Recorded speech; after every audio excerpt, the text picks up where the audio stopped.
Actually, I already ate. It's actually pretty good. Well, actually, that's not what I meant. What's going on with this word actually? Sometimes it means in fact. Sometimes it softens what you say. And sometimes it sounds a little rude if you use it the wrong way.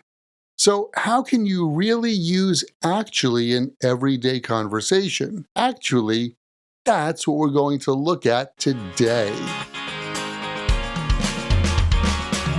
Welcome to another Happy English podcast coming to you from New York City. And here's your English teacher, Michael. All right, thank you, John, and thanks, everyone. It's Michael here from Happy English, and I help people speak English better. And this is Happy English Podcast, episode 1048, How to Actually Use Actually in English. And by the way, if you're enjoying learning English with me, make sure to follow the podcast so you don't miss new episodes. Let's start with the most basic use of actually. We often use actually when someone has one idea or expectation, but the real situation is different. For example, imagine you're talking with a friend and they mention a new restaurant in town.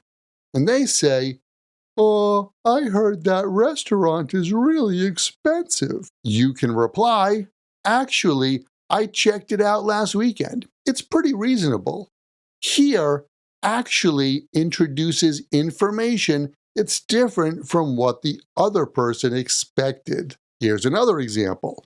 One of your friends says they want to go camping this weekend and invites you to come along. But you've already seen the weather forecast for rain. You can say, "I hate to tell you this, but actually it's going to rain tomorrow afternoon." Again, the other person has one expectation, but the real situation is different. Or maybe you invite your friend to see Devil Wears Prada 2, and they say, "Oh, I don't know, sequels are usually terrible." But you saw some positive reviews and heard from a coworker that it's better than people expected. You can say, "I don't know, actually I heard good things about it." Now here's something important. Depending on your tone of voice, actually can sometimes sound too direct or even slightly rude. For example, if someone says, "This train goes to Brooklyn, right?" and you quickly reply, "Actually, it goes to Queens." That can sound a little sharp. So in everyday conversation, we often soften it. You might say, "Actually, I think it goes to Queens," or "I think it goes to Queens, actually." Same basic meaning, softer feeling. We also use actually when something is surprising or different from what we expected. For example, maybe your friend recommends a movie, but the trailer looked terrible to you.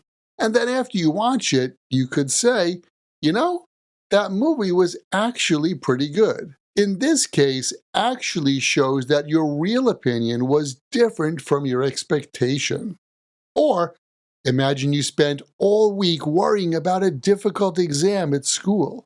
But after you finish the exam, you tell your friend, "The test was actually easier than I thought."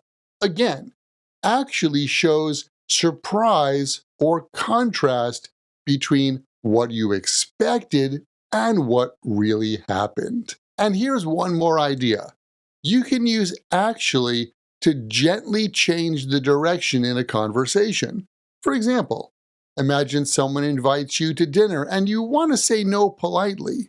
You might say, "Actually, I already have plans tonight." Or maybe someone asks you if you're free this weekend, and you say, "Well, actually, I'm going out of town." In these situations, actually helps soften the message and makes the conversation feel smoother. Now, let's talk about position, because where you put actually changes the meaning a little bit. Compare these two sentences. "Actually, I don't like coffee," and "I don't actually like coffee." The first sentence sounds more like a correction or surprise. Maybe someone thinks you love coffee and you reply, "Actually, I don't like coffee." But the second sentence sounds softer and more personal. Imagine your friend asks, "Hey, you want to go to that new coffee shop?" And you can say, "Well, I don't actually like coffee." In this case, you're explaining your preference more gently. And here's another example. Imagine your friend says, "Oh, you must be excited to see that movie." You could reply, "Actually, I already saw it." Here, actually comes at the beginning because you're correcting the other person's assumption. But if you say, "I actually liked the movie," now the focus changes. Maybe you expected the movie to be terrible, but surprisingly, you enjoyed it. So you can move the word actually around in a sentence depending on what you want to emphasize. And here's your challenge this week. Pay attention to how people use actually in movies, podcasts, or YouTube videos. Notice where they put it in the sentence and what feeling it gives. Then, try using actually in a few of your own sentences. Because as you know, the best way to remember English like this and any other word or phrase is to take that word or phrase, write it in a sentence that's true for you or true in your world, and then memorize your sentences. Hey, thanks for listening. And remember, learning another language is not easy, but it's not impossible. And I'm here to help you on your journey. This podcast was brought to you by Happy English. Please visit myhappyenglish.com. Show your support for Happy English by leaving us a review. Get English, get happy, Happy English.